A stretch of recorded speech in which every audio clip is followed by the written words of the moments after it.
अस्सलाम वालेकुम व्यूअर्स, मैं हूं समीना पाशा। उम्मीद है आप लोग खैरियत से होंगे। व्यूअर्स, दो तीन अहम खबरें हैं जिनके हवाले से आज गुफ्तगू होगी। एक तो जी आपको बताएंगे कि मरीम नवाज़ साहिबा हो गई हैं इमरान खान साहब से बड़ी इम्प्रेस, और पहली दफ़ा नहीं हुई, पहले भी कई दफ़ा हुई हैं। और अब की बार किस बात से ये पता चला है कि वो इम्प्रेस हो गई हैं, ये आपको आज के व्लॉग में बताएंगे। दूसरा जनाब, आज से जिक्र करेंगे कि शाहिद खाकान अब्बासी साहब के ओहदा छोड़ने के हवाले से बड़ी गुफ्तगू रही है पिछले पूरे एक वीक में ही, और पता नहीं वो छोड़े या नहीं छोड़े, हाँ ना वगैरह चल रही थी। तो उसके हवाले से क्या शाहिद खाकान अब्बासी साहब वाकई बड़े कोई इनकलाबी और बड़े कोई नज़रियाती लीडर बन गए हैं, और आगे वो क्या करने वाले हैं, कौन सी पार्टी ज्वाइन कर सकते हैं, इस पर भी थोड़ी सी बात करेंगे। और आगे चलकर थोड़ी मजीद पॉलिटिकल जो मंजरनामा है उसके हवाले से कुछ अहम एक दो चीज़ें हैं वो आपके सामने रखेंगे। लेकिन पहले आपसे रिक्वेस्ट है कि चैनल को कर लें सब्सक्राइब, और वीडियो को लाइक और शेयर भी किया करें, और इसके साथ साथ अपने दोस्तों, रिश्तेदारों, अहबाब में इस चैनल से मुतालिक भी बताएं।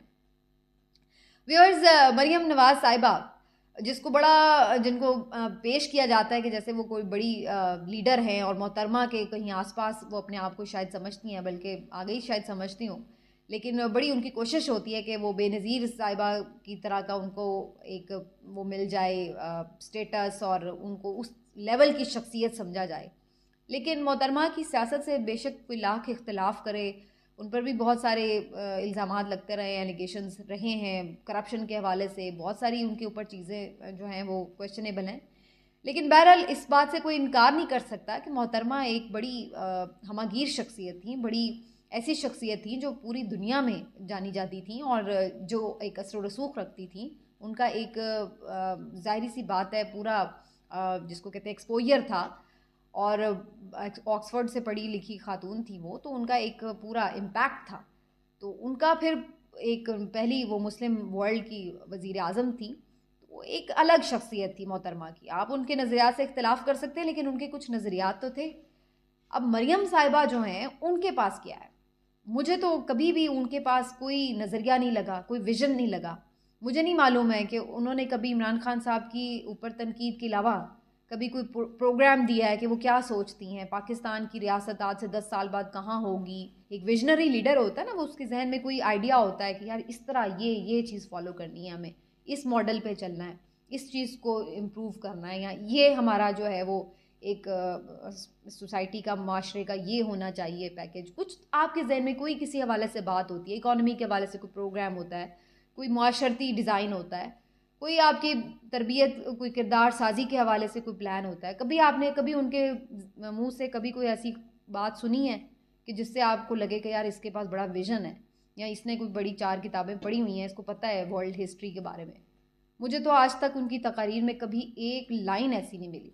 उनकी तकारीर फ़कत ये होती हैं, इमरान पे तनकीद से शुरू होती हैं, बाजवा साहब पे, या पहले जब एंटी इस्टेब्लिशमेंट तकरीरें किया करती थी किसी ज़माने में, तो जी उनको बुरा भला कह लिया, फ़ौज को बुरा भला कह लिया, और तीसरी बात मियां नवाज शरीफ के 2-4 गुन गा लिए, और ये उनकी टोटल तकरीर का वो होता है मतन।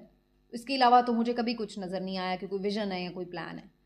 तो बहरहाल जी, वो अपने आप को समझती तो हैं कि बड़ी वो कद काठ वाली लीडर हैं, लेकिन बज़ाहिर तो इसमें नज़र नहीं आता। हो सकता है पीएमएलएन के लीडरान को उनमें बहुत सारी क्वालिटीज़ नज़र आती हों, अच्छी तकरीर कर लेती हैं, दिखने में अच्छी शख्सियत हैं, और अब तो वो प्रेजेंटेशन काफ़ी बेहतर कर चुकी हैं।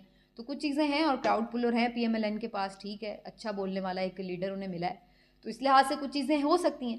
लेकिन असल बात यह कि जब अंदर से आप खोखले होते हैं, आपके अंदर सब्सटेंस नहीं होता, तो फिर आप की ओरिजिनलिटी नहीं होती, फिर आप फेक होते हैं, फिर आप लोगों से जो इम्प्रेस हो रहे होते हैं उनसे वो फिर इम्प्रेस हो के चीज़ें वो आप अडॉप्ट करते हैं, और फिर उसी तरह बनने की कोशिश करते हैं।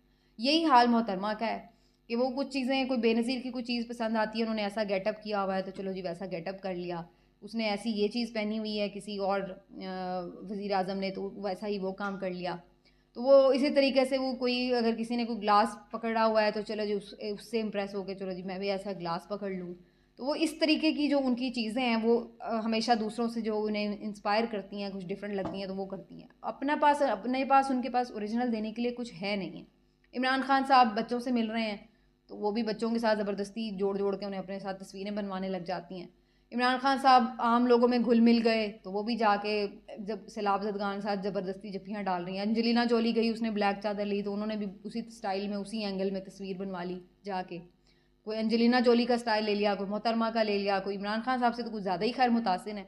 तो वो इमरान खान साहब जनाब अगर नज़र आएगा कि वो कोई शर्ट पे ऑटोग्राफ दे रहे हैं, तो वो जनाब वो शर्ट पे ऑटोग्राफ का सिलसिला शुरू हो जाएगा, पूरा टब्बर इसी काम पे लग जाएगा कि जी सारे पकड़ पकड़ के ज़बरदस्ती लोगों की शर्टें भरी जा रहे हैं, ख़राब करी जा रहे हैं, तो वो ये सिलसिला शुरू हो जाएगा। तो अब उन्होंने ये देखा है कि जी इमरान खान साहब जब पिछले दिनों लोगों को मोबिलाइज़ कर रहे थे अपने, और वो हल्फ लेते थे जब जाते थे मुख्तलिफ पार्टी कारकुनान को तैयार कर रहे थे लॉन्ग मार्च के लिए, तो उस वक्त हालांकि इस चीज़ पे बड़ा तनकीद भी की इन्होंने, बड़ा क्रिटिसाइज़ किया कि जी ये तो हिटलर ऐसे करता था, ये तो हिटलर है, ये तो फाशिज्म की निशानी है, और इमरान खान देख लें हिटलर का जैसा है, ये इसकी मेंटालिटी वैसी है, ये हल्फ ले रहा है। और मज़े की बात यह है कि ख़ुद अब इन्होंने वर्कर्स कन्वेंशन का आगाज़ किया है, और वहीं से जनाब अब वो हल्फ लेना शुरू हो गई हैं, उनसे मुतासिर हो गए। मतलब ये भी भूल जाते हैं, इतनी शॉर्ट टर्म मेमोरी है इनकी, ये भी भूल जाते हैं कि इस बात पे तो हम तनकीद कर रहे थे, और वही काम फिर खुद करना शुरू कर देते हैं। तो इमरान खान साहब ने चाय में रोटी डुबोई तो बहुत सारे इनके लीडरान की आ गई। खैर मुझे लगता है किसी दिन मरियम भी चाय में रोटी डुबोती हुई आपको नज़र आ जाएंगी, अगर उनके वो लेवल से ज़्यादा उन्हें ना मुश्किल काम लग रहा हुआ करने में। तो बहरहाल बज़ाहिर बहुत ही उनका मुझे तो लगता है कि बहुत ज़्यादा कॉपी करने की सलाहियत रखती हैं, लेकिन उसको थोड़ा इम्प्रोवाइज़ करके कर लिया करें तो ज़रा तनकीद की जद में नहीं आता। आजकल सोशल मीडिया का दौर है, हर चीज़ कैप्चर होती है, तो लोग फ़ौरन फिर उसको कंपेयर कर लेते हैं। दूसरा जनाब शाहिद खाकान अब्बासी साहब मरियम नवाज साहिबा के इसी विजन से शायद मुतासिर नहीं है, और उन्होंने कहा है कि जी वो उनकी लीडरशिप में काम नहीं कर सकते, वो उनको लीडर नहीं मानते। एक हफ्ते से ये खबरें चल रही थी कि वो छोड़ रहे हैं छोड़ रहे हैं छोड़ रहे हैं, लेकिन मुझे तो ये लग रहा था कि बहुत ज़्यादा ही उनके गुब्बारे में हवा भरी हुई थी।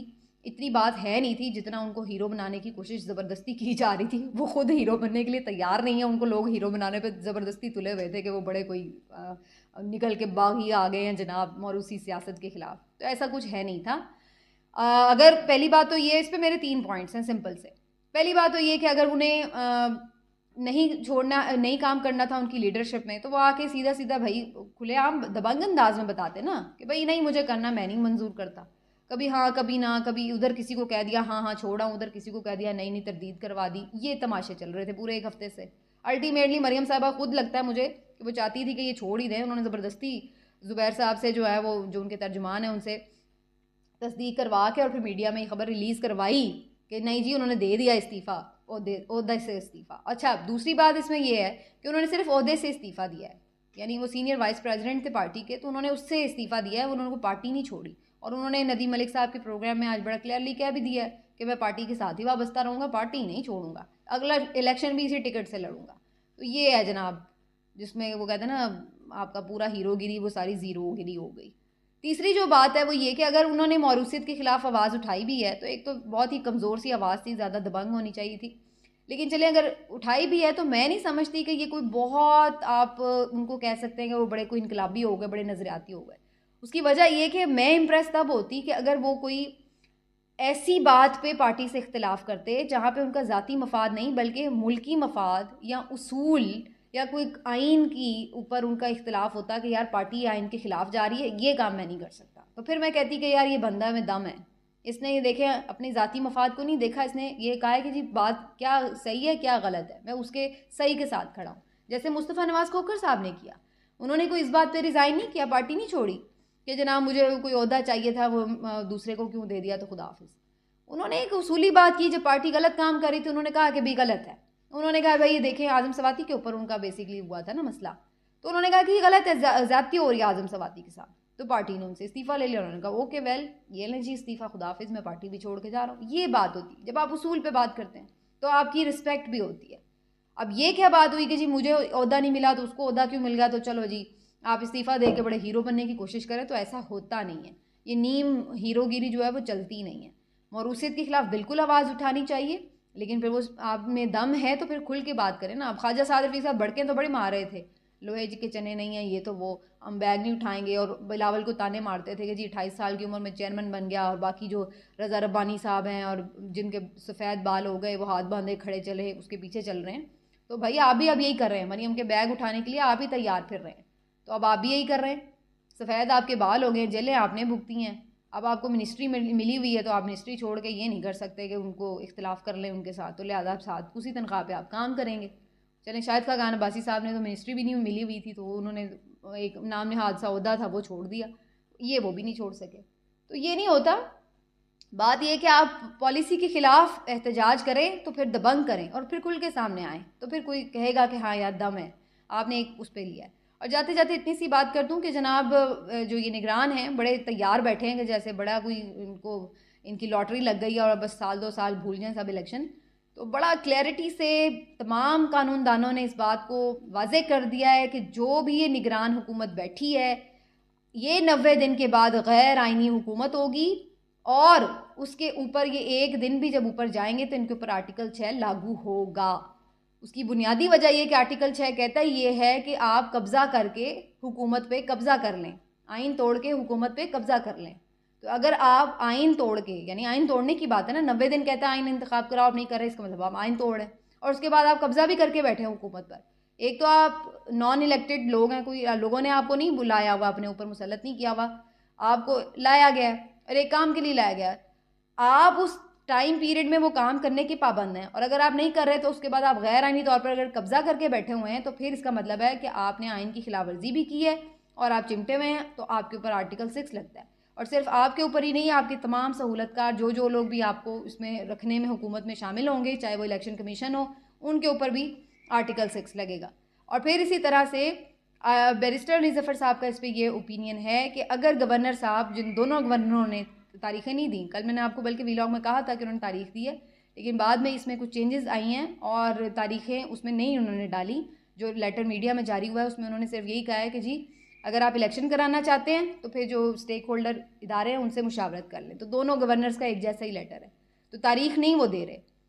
तो अगर वो तारीख नहीं देते तो इलेक्शन कमीशन ऑफ पाकिस्तान को तारीख देनी होगी और अगर वो भी नहीं देते तो अदालत खुद इस मामले में तारीख दे सकती है। तो barrister Ali Zafar on record ये कह रहे हैं कि अदालत भी तारीख दे सकती है, लेकिन इलेक्शन ना करवाने का 90 दिन के अंदर कोई जवाज़ और कोई ऑप्शन ही मौजूद नहीं है, भले आप उल्टा लटक जाएं। देखते हैं जी आने वाले दिनों में क्या होता है। मिलते हैं अगले व्लॉग में, अपना ख्याल रखिए, अल्लाह हाफ़िज़।